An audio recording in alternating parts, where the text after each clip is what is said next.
A graça e a paz do Senhor Jesus Cristo, meus queridos irmãos. Amém. Graças a Deus por mais essa oportunidade que temos de estudar a palavra de Deus, continuando com o projeto Toda a Escritura. E hoje nós vamos estudar o livro, continuar os estudos no livro de Gênesis, capítulos 14 e 15. A ideia é nós vermos o seguinte título: Aliança de Deus com Abraão, o guerreiro. É meio estranho, né? A gente fala Abraão, ou Abrão, o guerreiro. Mas é o que ele vai aparecer aqui. Aliás, os capítulos 14, 15 e 16 de Gênesis tem muita coisa que nos surpreendem. Mas hoje vamos falar só sobre os 14 e 15.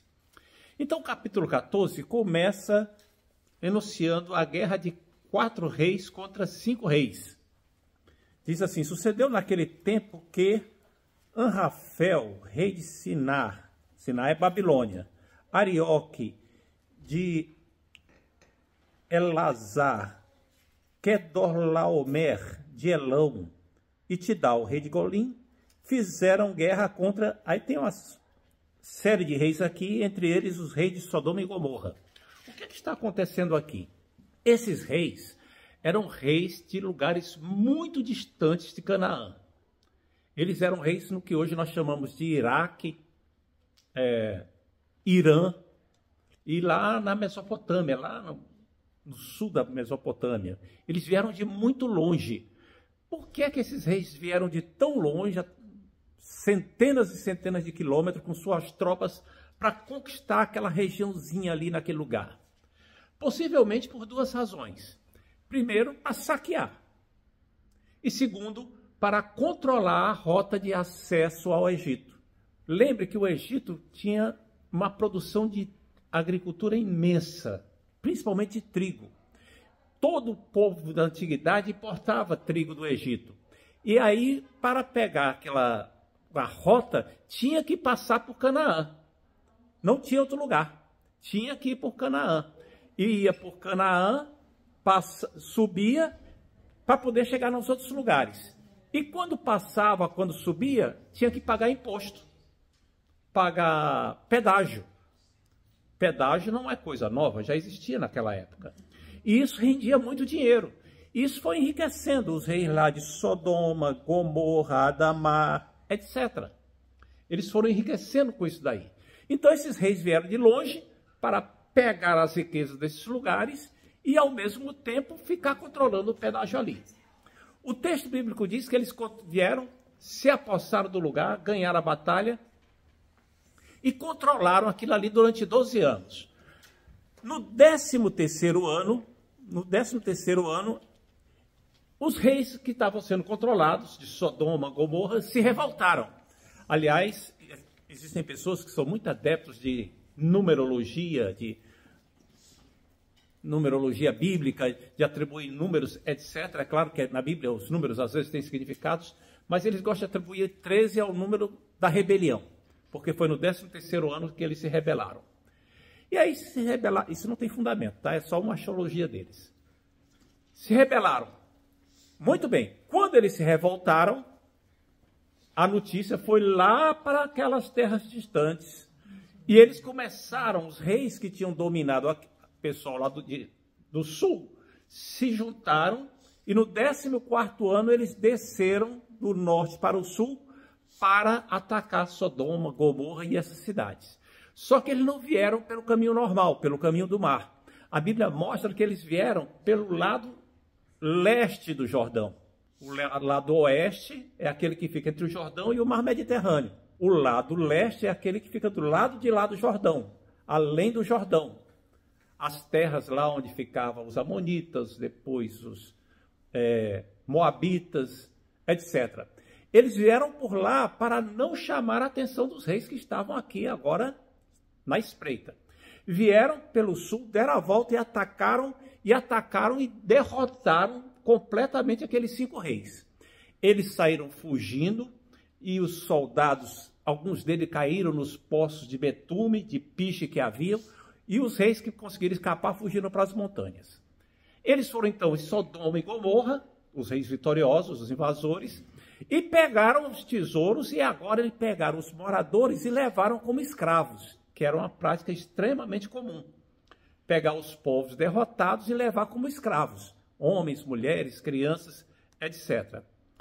Adivinha quem foi junto? Ele mesmo, Ló.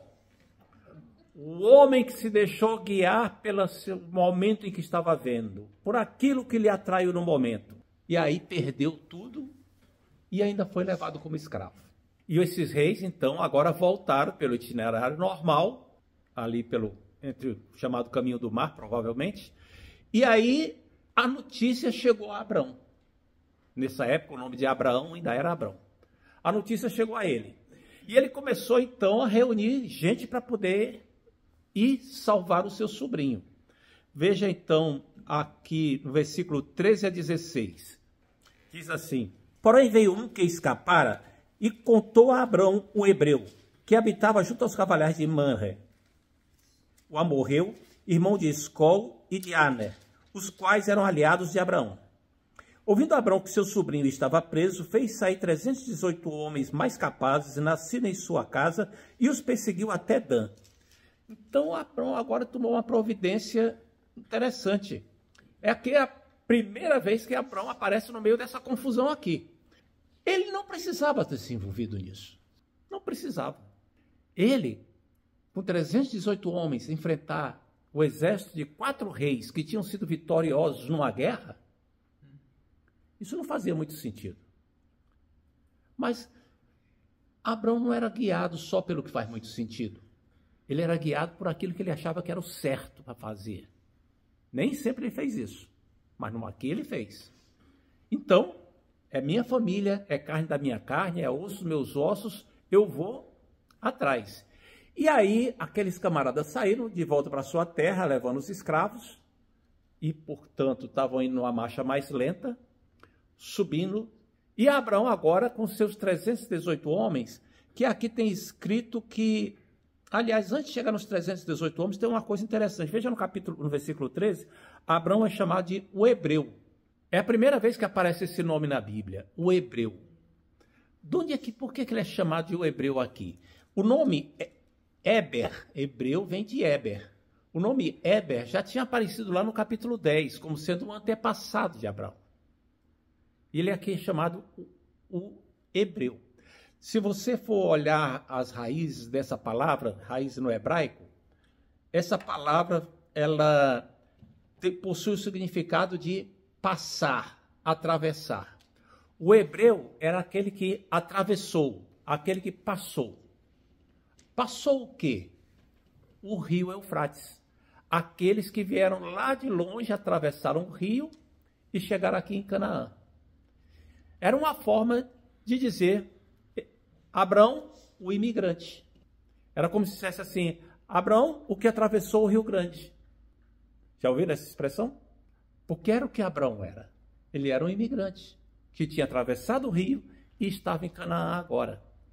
Esse título, esse termo hebreu, depois acabou sendo dado a todos os seus descendentes. Mas aqui era uma maneira de se referir a ele, aquele que peregrinava por uma terra que não era dele. Ele era um imigrante numa condição menos pretensiosa do que a de muitos de nós que vivemos aqui.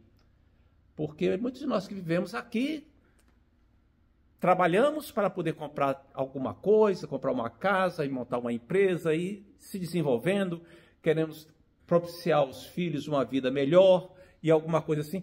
Abraão não comprava nada, comprou nada, ele só, exceto a cova para sepultar a esposa, a terra não era o momento ainda. E no versículo 14 diz que ele armou os homens mais capazes. Literalmente, essa expressão aí era os homens treinados. É uma expressão militar, os homens treinados, treinado no sentido militar. Ou seja, Abraão ele tinha gente que era treinada para ajudar na segurança da guarda dos rebanhos dele. Ele já era um homem rico, que possuía muitos rebanhos. Então tinha pessoas que eram do clã e que eram treinados. E ele pegou agora esses 318, mais os aliados lá que saíram com ele, né? Que tem aqui no versículo 15, no versículo 13, e saiu perseguindo. Essa perseguição foi por volta de 100, 120 quilômetros, a pé. Então, andava, quem estava lá na frente, voltando para a sua terra, estava andando lá uns 20 quilômetros por dia. Abraão andava 30, 35, 40 quilômetros, às vezes, por dia. E foi indo, foi perseguindo, e chegou perseguindo até Dan. Dan, que é uma referência à futura tribo de Dan, que estava lá no norte de Israel. E a Bíblia diz que Abraão, então, montou uma estratégia e, no versículo 15, e repartindo contra eles de noite, ele e os seus homens feriu e os perseguiu até a obra que fica à esquerda de Damasco. Ele dividiu em grupos, cada grupo atacando por um lado, provocou uma confusão tremenda à noite, porque foi de completa surpresa. Então, note a sabedoria tática de Abraão. Ele não apenas demonstrou lealdade, mas também coragem e sabedoria tática, para atacar de surpresa e de uma forma inesperada aqueles adversários lá. E aí libertou seu sobrinho e outras pessoas mais. Muito bem. E depois disso, ele começa a voltar agora. Mas ele estava lá no norte, ele passou de Dan, foi até Damasco, que é mais uns 60, 70 quilômetros até o lado de Damasco. E aí foram voltando, dias e dias, andando com calma, de volta agora. E quando você volta, você não sai subindo e descendo montanha, subindo e descendo um monte, você vem pela planície, que era o normal. Então Abraão saiu pelo caminho da planície para voltar até Hebrom, onde ele vivia. No caminho, de repente, tem um camarada lá esperando ele com uma comitiva enorme.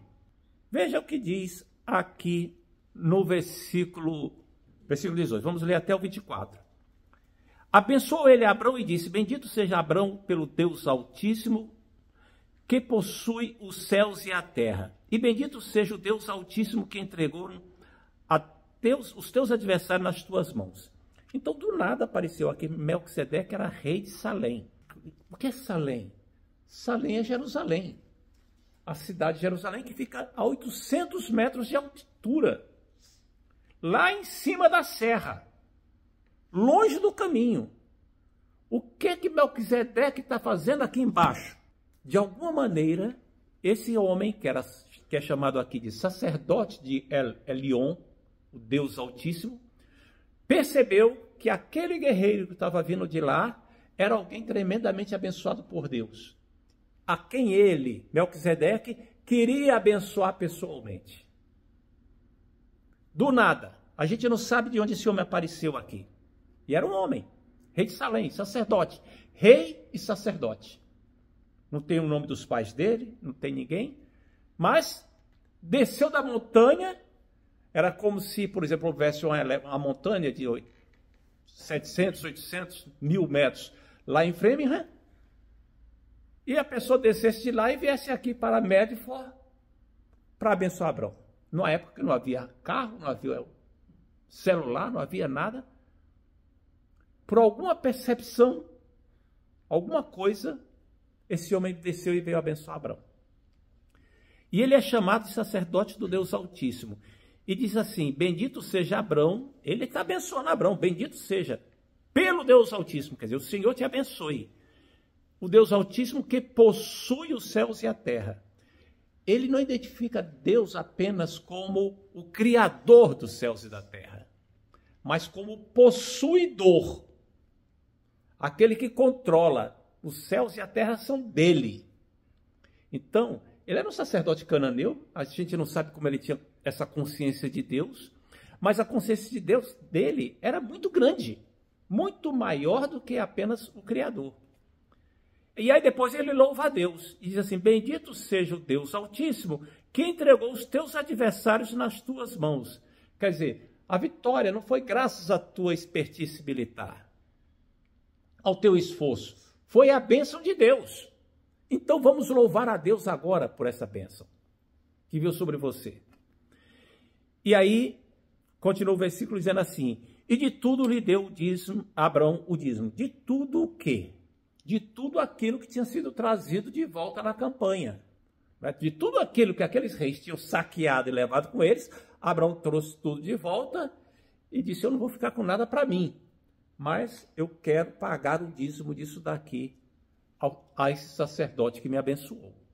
Versículo 22. Aliás, 21.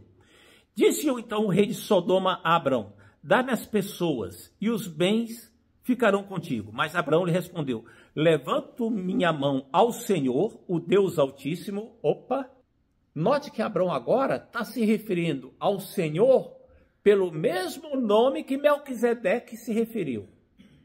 Ou seja, ele está afirmando que o Deus dele, de Abrão, que o chamou na Mesopotâmia, que fez promessa para ele, é o mesmo Deus a quem Melquisedeque está se referindo. O Deus Altíssimo, que possui os céus e a terra, a mesma coisa que Melquisedeque falou. E juro que nada tomarei de tudo que te pertence, nem um fio, nem uma correia de sandália, para que não digas: eu enriqueci a Abrão. Nada quero para mim, senão que os rapazes comeram, e a parte que toca aos homens, Aner e Escol e Manre, que foram comigo, este que tome o seu quinhão. Eu não vou ficar com nada, eu quero apenas que pague as despesas de alimentação que eu tive com o meu pessoal. O resto fica com vocês e fica com aqueles que foram comigo, com os meus aliados. Eles, se quiserem, que fiquem, mas eu não quero que se espalhe a notícia que rei de Sodoma enriqueceu Abrão.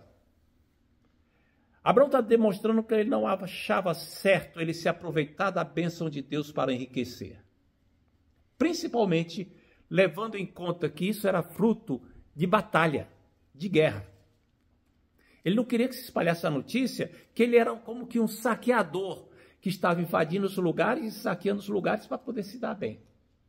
Não.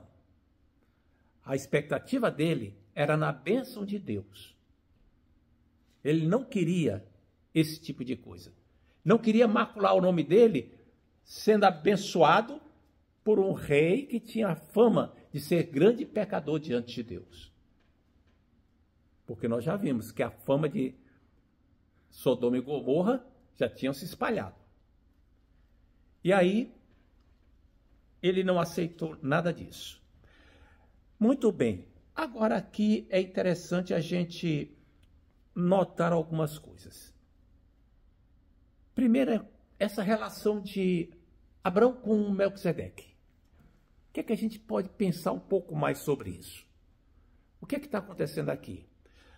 A primeira coisa que a gente tem que pensar é o seguinte: Abrão demonstrou grande humildade em aceitar ser abençoado,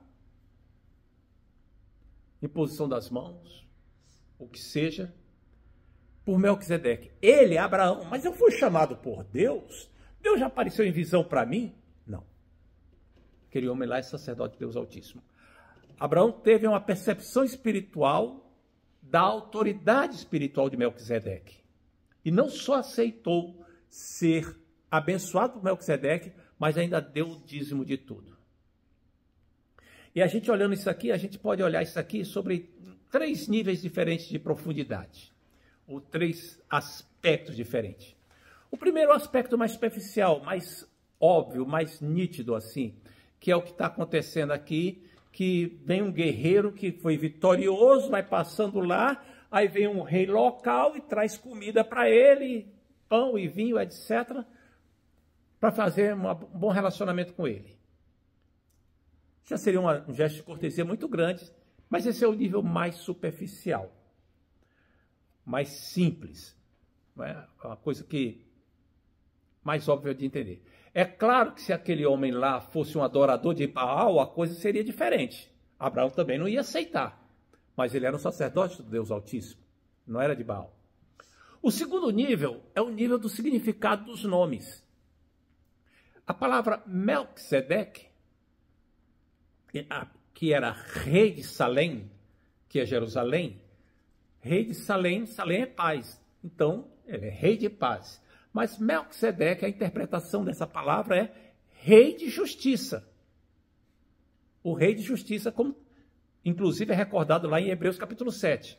Isso faz um contraste muito grande com os nomes dos reis de Sodoma e de Gomorra, que significam, o Bera, que era de Sodoma, é aquele que está no mal, ou no mal. E birra significa o que está em iniquidade ou em iniquidade. Olha que contraste interessante. Melquisedeque, então, é aquele que é o rei de justiça, em completo contraste com os que eram o rei da maldade e da injustiça, da iniquidade. Esse é o segundo nível. Mas tem um terceiro nível também, que é o nível da tipologia bíblica. O que é que se pode perceber isso aqui? Veja o que diz o Salmo 110, versículo 4. O Senhor jurou e não se arrependerá.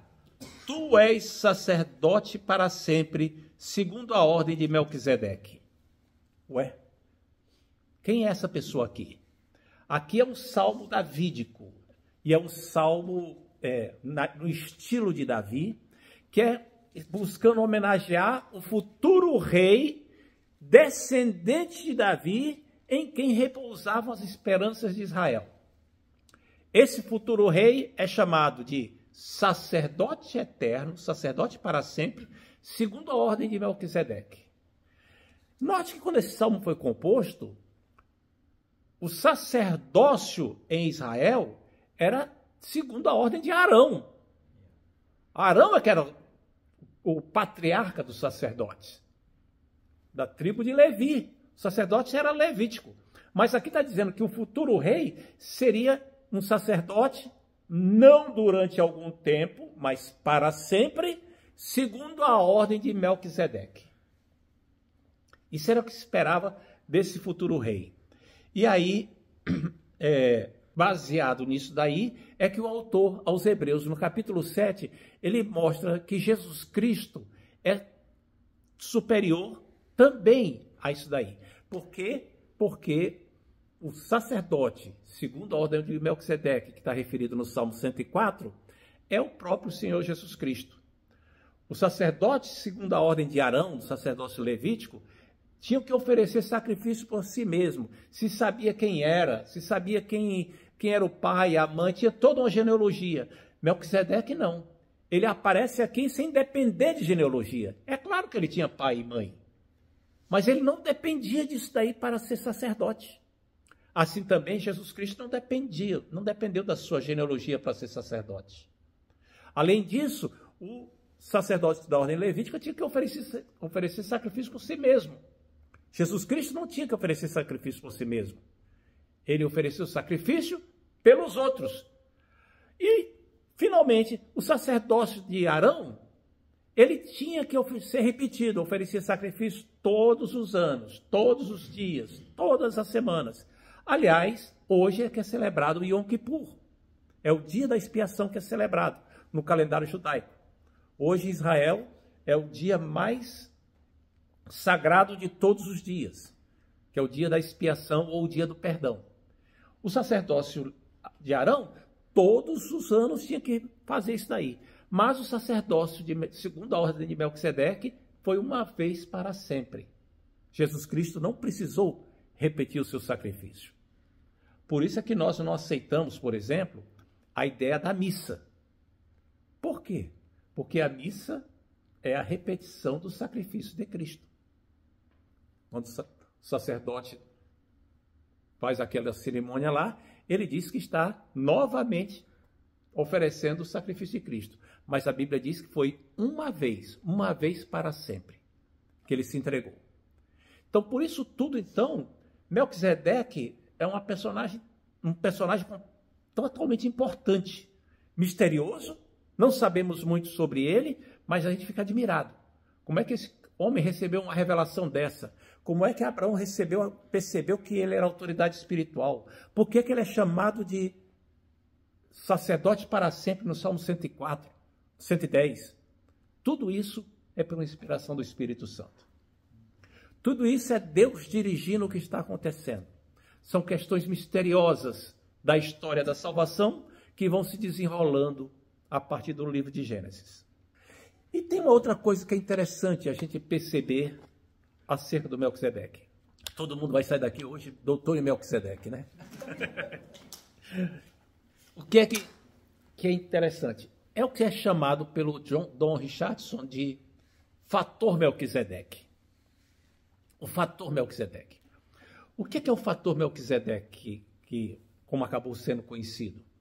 Esse elemento misterioso que faz com que povos de tudo quanto é lugar do mundo, pessoas em todas as regiões, tenham uma percepção mais ou menos clara de quem é Deus. Conheçam Deus de alguma maneira. E aí você começa a olhar o que tem nas Escrituras, você vê que tem vários personagens nas Escrituras que têm conhecimento de Deus sem serem do povo de Israel, que sabem que aquele Deus que eles adoram é o mesmo Yahweh, ou Jeová, que os judeus adoram. Por exemplo, o próprio Melquisedeque, Jetro, o sogro de Moisés, Balaão, que se tornou falso profeta, mas ele tinha consciência disso, Jó, que não era judeu. Todas essas pessoas são personagens bíblicos que tinham um entendimento espiritual de quem era o Senhor. E às vezes nós ficamos achando que só nós que temos a Bíblia e conhecemos a palavra de Deus é que temos a noção de Deus realmente. Que todas as outras noções estão erradas. Elas não são tão perfeitas quanto Deus que é revelado na Bíblia. É verdade. A Bíblia é a revelação plena do ponto de vista escrito. Jesus Cristo é a revelação plena do ponto de vista existencial. Ele é a palavra de Deus viva. Mas os povos todos por aí têm algum nível da revelação de Deus. E a gente, quando começa a perceber isso, a gente nota que Deus é grande demais, amplo demais, para caber na nossa caixinha. Por mais que a gente conheça a Bíblia, por mais que a gente conheça Deus, nós temos um conhecimento limitado. E aí vem Deus e levanta o Melquisedeque por aí. E você fica sem entender nada como é que aquilo aqui aconteceu. Deus tem caminhos misteriosos que nós não entendemos. E a gente percebe isso e só pode glorificar a Deus. Muito bem.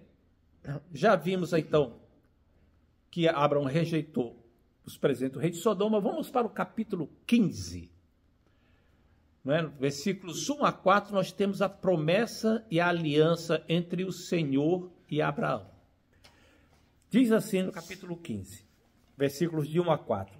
Depois destes acontecimentos, veio a palavra do Senhor a Abrão numa visão e disse: Não temas, Abrão, eu sou o teu escudo, o teu galardão será sobremodo grande. Ué, o que aconteceu aqui? Abrão estava com medo? Deus aparece que chega agora falando para ele que não temas. O que estava acontecendo? Abrão não tinha acabado de ter uma super vitória? É verdade. Mas toda vez que a gente tem um sucesso muito grande, quando baixa a adrenalina daquele sucesso, vem uma sensação de cansaço, de fadiga, e você fica... E dá uma crise existencial, porque você parou da agitação e você cai no meio vazio. É quando as pessoas ficam mais vulneráveis, depois de um grande sucesso. E agora, nesse momento de vulnerabilidade, depois de ter rejeitado a oferta do rei de Sodoma, Deus vai e diz para ele: Não temas, eu sou o teu escudo, eu sou aquele que te protege. O teu galardão será sobremodo grande. Sou eu aquele que te enriquece. Respondeu Abraão: Senhor Deus, que me haverá de dar se continuo sem filhos e o herdeiro da minha casa é o Damasceno Eliezer? Deus prometeu uma descendência para mim, mas não recebi nada até agora. O herdeiro que eu tenho é esse servo aqui. Servo não é no sentido de escravo. O sentido de servo na Bíblia não é só de escravo. Pode ser um funcionário, empregado ou mesmo escravo, né? Mas Abraão tinha um funcionário com ele, que ele deve ter contratado quando estava lá em Harã, porque Harã era perto de Damasco, e o camarada aqui é lá de Damasco, é Damasceno. E Abraão contratou e ficou sendo funcionário de Abraão e estava agora acompanhando Abraão. E Abraão vai e diz assim: olha, esse camarada aqui vai ser o meu herdeiro. É isso mesmo, Deus? Disse mais Abraão, versículo 3: A mim não concedeste descendência, e um servo nascido em minha casa será o meu herdeiro. A isso respondeu logo o Senhor, dizendo: Não será esse o teu herdeiro, mas aquele que será gerado de ti será o teu herdeiro. Aqui então Deus vai e anima Abraão. Ele rejeitou as ofertas do rei de Sodoma e Deus disse que agora é Deus que ia enriquecer. Ele disse que não tinha descendência e Deus agora fez uma promessa para ele que seria alguém da própria carne e sangue dele. Que ele iria gerar de si mesmo. Alguém gerado de ti. Você vai ser o pai. O pai biológico. Você não vai ser um funcionário que vai herdar. A palavra é tremenda. Mas, note que aqui não tem o nome da mãe. Aqui, como a gente já conhece alguma coisa da história de Abrão, é importante a gente lembrar disso. Não está dito quem seria a mãe. Só está dito que Abrão seria o pai. Por que isso é importante? Porque Abrão e Sara já eram casados há muito tempo. Há dezenas de anos. E Sara não concebia, ela era estéril. Então, Deus disse, mas você vai ter um filho. Vai gerar um filho. Muito bem. Versículos 5 e 6 diz assim: então conduziu até fora e disse, então isso aqui aconteceu de noite, né? Olha para o céu e conta as estrelas. Tinha que ser de noite para poder ver as estrelas. Se é que o podes, se pode contar. E ele disse, assim será a tua posteridade. Muita gente. Ele, Abrão, creu no Senhor e isso lhe foi imputado por justiça. Abrão aqui creu no Senhor. Disse, amém, Senhor. Eu acredito. Eu aceito. Eu vou viver em função disso daí. Abrão creu e se comportou, passou a viver em função disso daí. Dessa fé que ele tinha. Isso aqui é que é muito importante a gente ver. Por quê? Porque está escrito assim, foi imputado por justiça. Abraão foi considerado justo porque creu. Lá no Novo Testamento, isso vai ser aprofundado pelo apóstolo Paulo em Romanos e em Gálatas. Vai voltar a citar isso aqui 3 vezes. Tiago vai citar mais uma vez. Por quê?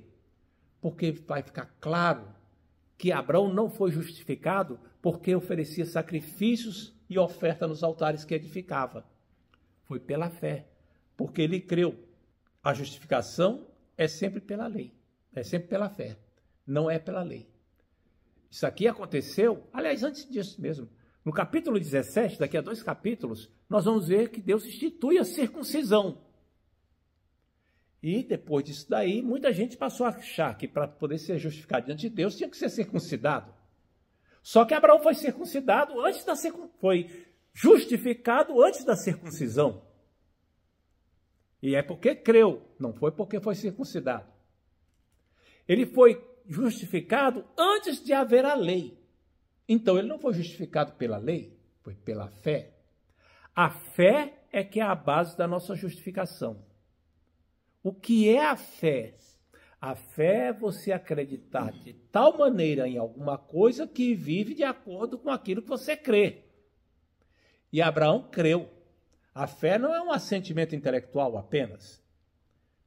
Não é só você dizer, não, eu acredito. Às vezes as pessoas falam em acreditar no lugar de crer. Eu não gosto disso. Tem até traduções da Bíblia que falam isso. Não é fica mais fácil de entender. Mas é um entendimento errado. Acreditar é só você assentar intelectualmente que aquilo é uma verdade. Crer é se comprometer com aquilo que se acredita. É você colocar a sua vida em função daquilo. A palavra crer na Bíblia tem esse sentido. E Abraão creu e viveu segundo isso. Como é que a gente sabe disso? Por causa do que diz a própria Bíblia.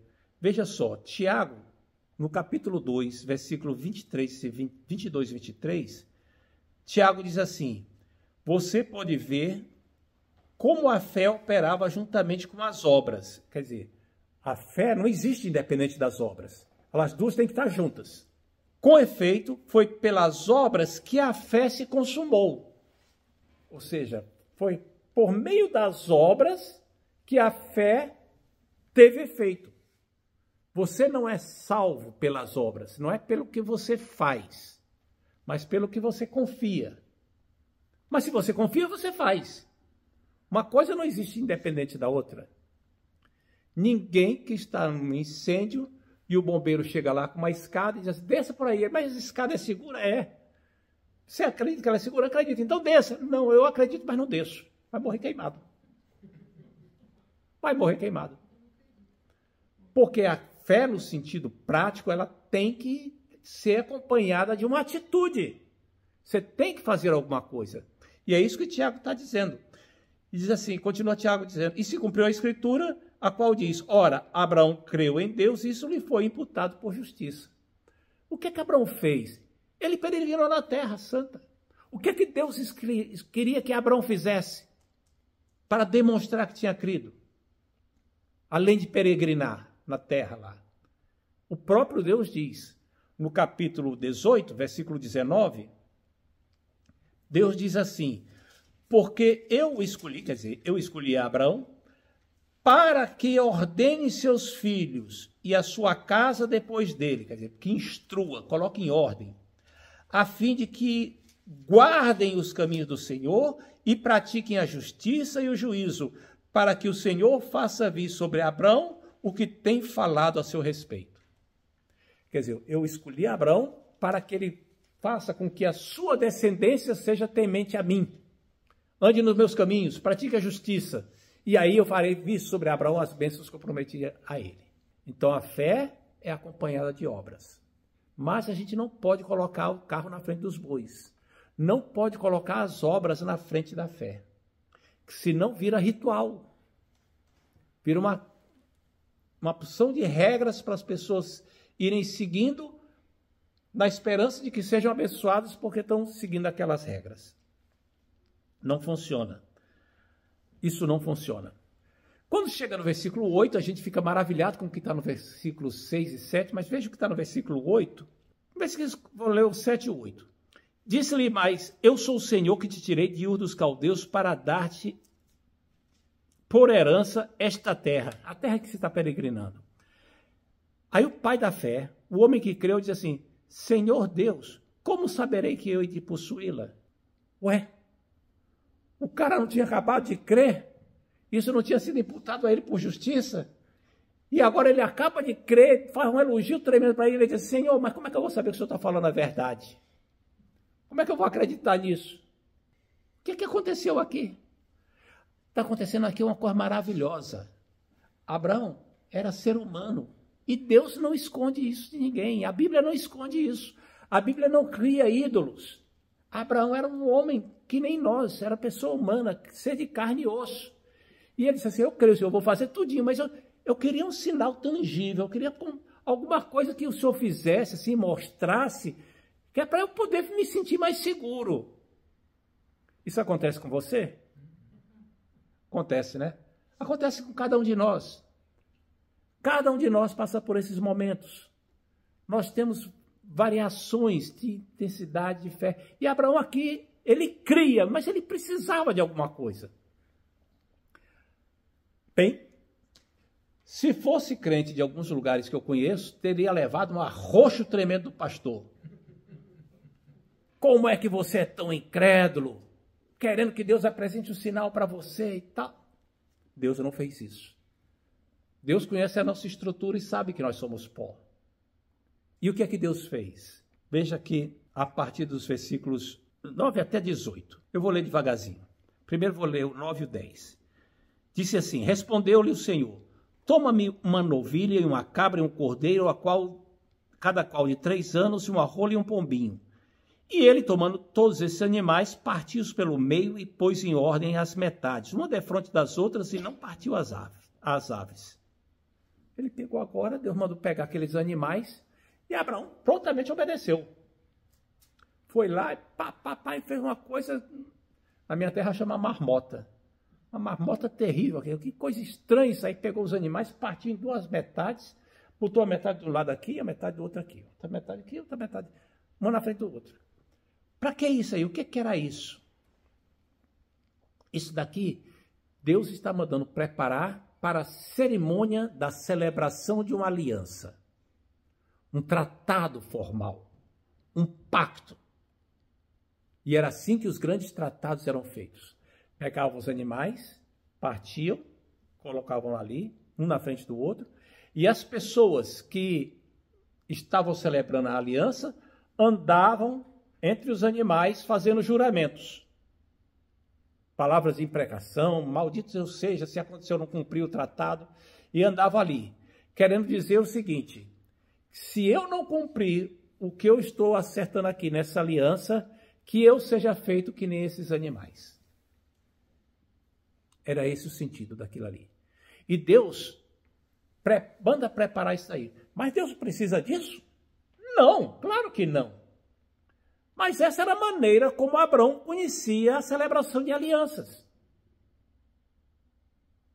Era isso, essa era a realidade de Abrão.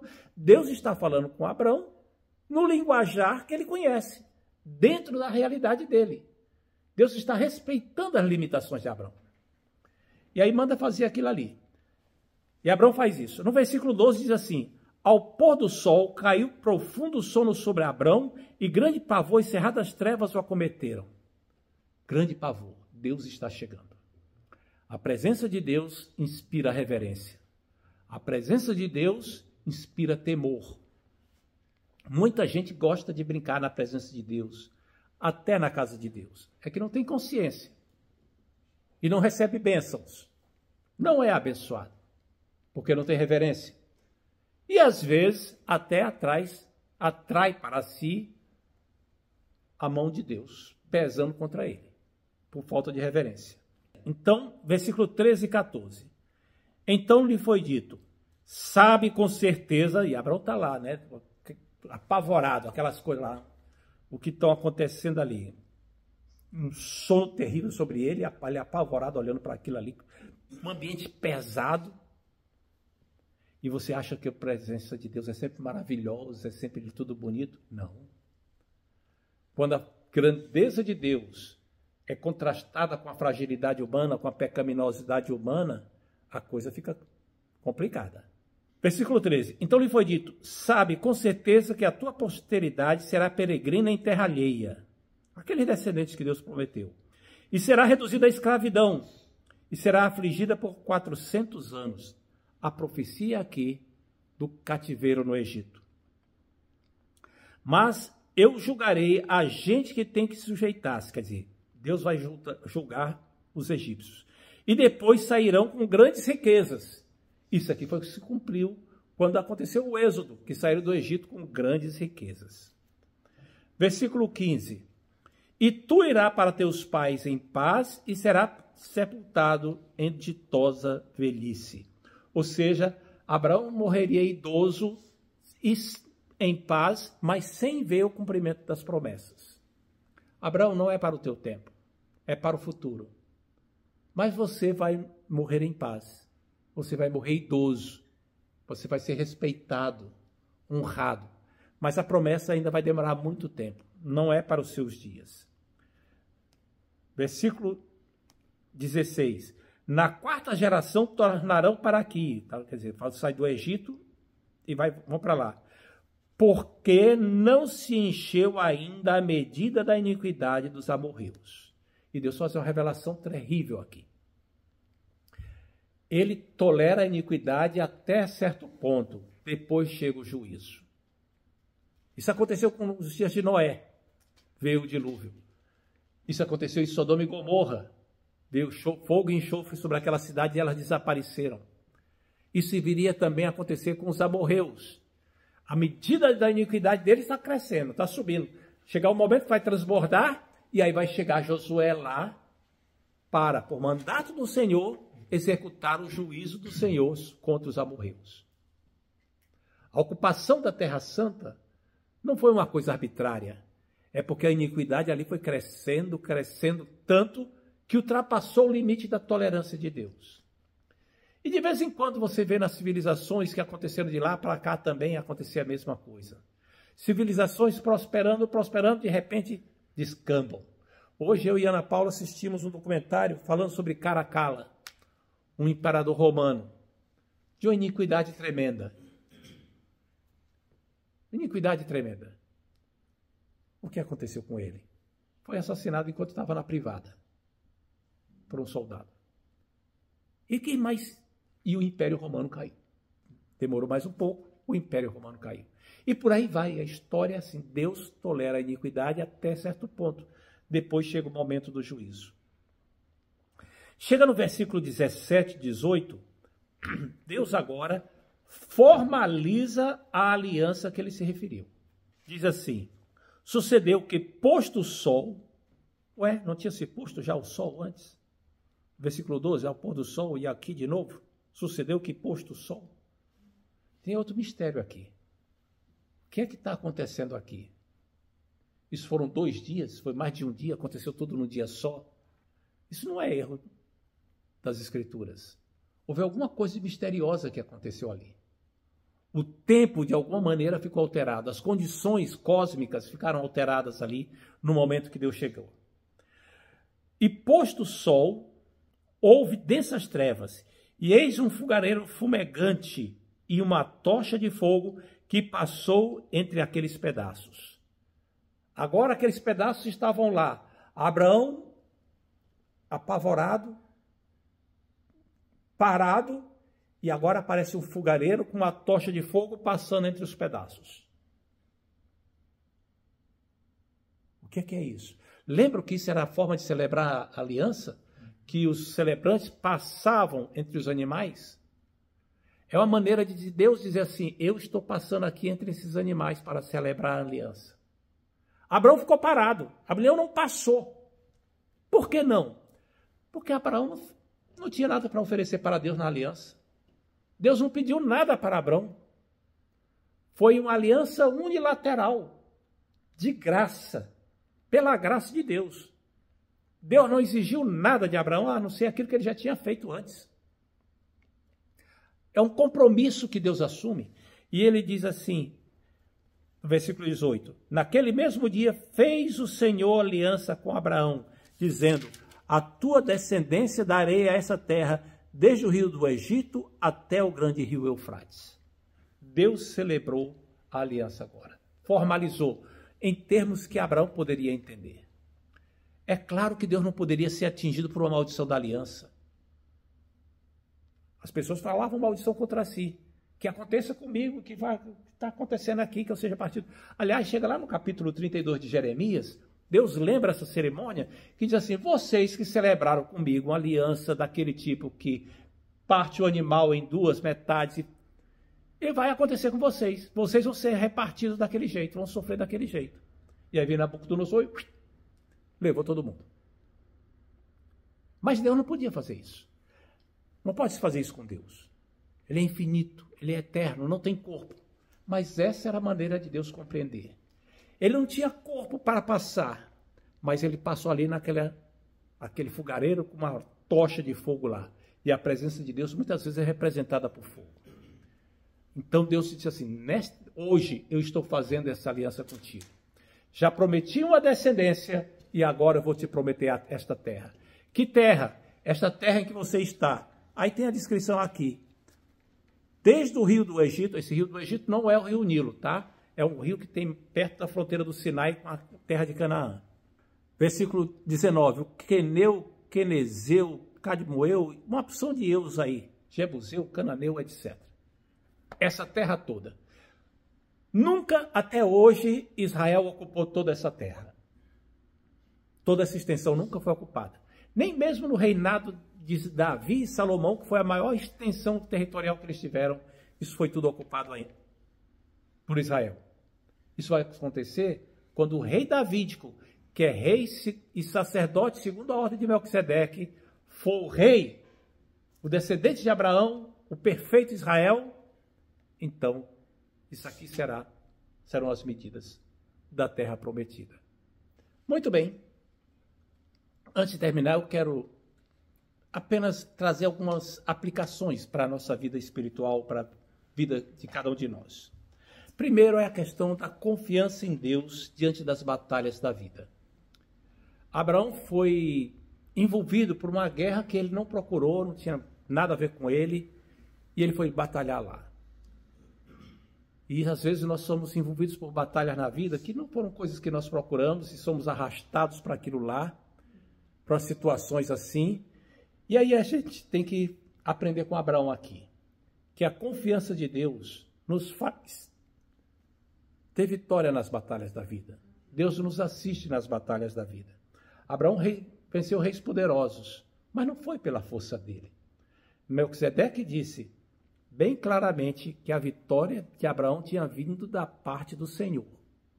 Não foi pela esperteza de Abraão. Não foi pelos seus militares. Não. Foi pela graça de Deus. Nós também podemos confiar que os desafios que nós enfrentamos na vida podem ser vencidos com a graça de Deus, pela presença de Deus. Aí vale lembrar o que diz o Salmo 20, verso 7. Uns confiam em carros, outros em cavalos. Nós, porém, nos gloriaremos no nome do Senhor nosso Deus. O Deus de Abraão, que vence as batalhas, é o nosso mesmo Deus, é o nosso Deus. Segunda lição é a questão da generosidade e desprendimento. Abraão rejeitou os bens oferecidos pelo rei de Sodoma.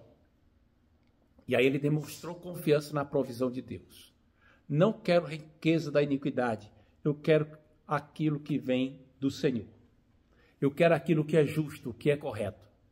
E aí a gente lembra também das palavras de Jesus Cristo, em Mateus 6,33. Mas buscai em primeiro lugar o reino de Deus e a sua justiça, aquilo que é certo, e todas estas coisas vos serão acrescentadas. Apenas lembrando que o versículo não diz, e todas as coisas vos serão acrescentadas. Não é isso que diz o versículo. É todas estas coisas. Quais coisas? As que estão falando no versículo anterior, isso lá de Mateus 6. Comer, beber, vestir, orar. São essas bênçãos que Deus garante. Deus não garante carro 0 quilômetro, não garante lancha, não garante passeio na Disney. Ele garante suprir as nossas necessidades. E aí a gente não precisa ser apegado às coisas dessa vida, apegado às riquezas materiais, ou a tentar receber as riquezas da iniquidade. Terceira lição, a questão de reconhecer a autoridade espiritual. Abraão reconheceu a autoridade de Melquisedeque. Foi humilde para aceitar a bênção e pagou a Melquisedeque dízimo de tudo. Hebreus capítulo 7, versículo 7 diz assim: evidentemente, é fora de qualquer dúvida que o inferior é abençoado pelo superior. Como diz a versão revista e corrigida, o menor é abençoado pelo maior. O pai é que tem autoridade espiritual para abençoar o filho. O pai é que tem autoridade espiritual para abençoar o filho. O crente é que tem autoridade para poder abençoar o descrente. E por aí vai. Entre nós todos temos o mesmo nível de autoridade espiritual. Agora temos níveis diferentes de autoridade funcional. Alguns, como o pastor Francisco, pastor da igreja, têm uma autoridade funcional maior sobre nós. E isso dá a ele o direito e a autoridade espiritual sobre nós, de ser o nosso guia, aquele que vai nos dirigir. E a gente tem que ter humildade para reconhecer quando existe essa autoridade espiritual e se submeter a isso. Quarto lugar, a questão da fé nas promessas de Deus. Já falei sobre isso, não é? Que Abraão creu e viveu segundo a sua fé. Nós também temos que fazer isso. Somos salvos por meio da fé, mas temos que viver conforme a crença. Ninguém é salvo pela fé se vive conforme um descrente. Se vive conforme um descrente, não é crente. Não tem fé. É como Tiago diz: mostra-me a tua fé pelas tuas obras, pela tua maneira de viver, que eu te mostrarei a minha fé pela minha maneira de viver. As duas coisas têm que andar juntas. Quinto lugar, Deus é nossa segurança nos momentos de incerteza. Depois daquela batalha, Abraão ficou um momento lá meio titubeante, não é? E aí, Deus disse: não temas, Abraão, eu sou o teu escudo, teu galardão. Eu sou aquele que te abençoa. O que é isso? É que Deus é o nosso socorro nos momentos de dúvida, nos momentos de incerteza, nos momentos em que você está inseguro. E nós temos muitas razões para estarmos inseguros diante de uma opção de problemas. Mas nós não precisamos nos entregar à insegurança. Não precisamos nos entregar ao medo. Não, Deus é que é meu refúgio e fortaleza. Como diz o Salmo 46, né? Deixa eu ler aqui o Salmo 46, os 5 primeiros versículos. Deus é nosso refúgio e fortaleza, socorro bem presente nas tribulações. Portanto, não temeremos, ainda que a terra se transtorne e os montes se abalem no seio dos mares. Ainda que as águas tumultuem e espumejem e com a sua fúria os montes se estremeçam. E a gente vê essas coisas acontecendo aí. Ah, está com raiva, fulano está com raiva, está acontecendo isso, está acontecendo aquilo, um monte de problema. Não. Deus é meu refúgio e fortaleza. Ainda que tudo isso aconteça, Deus é meu refúgio e fortaleza. Aí no versículo 4 tem uma declaração surpreendente.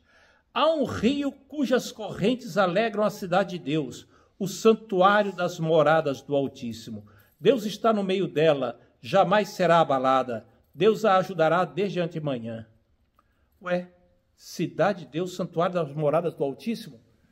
A primeira coisa que vem na sua mente é que Deus está falando de Jerusalém, onde tem um santuário, onde tem um templo.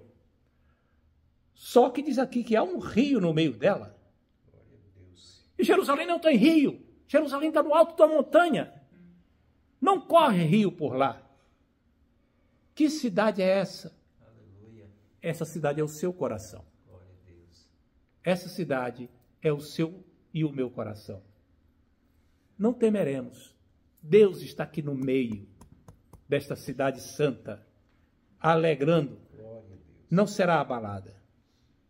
Finalmente, última lição que eu gostaria de trazer é que Deus cumpre suas promessas no tempo certo.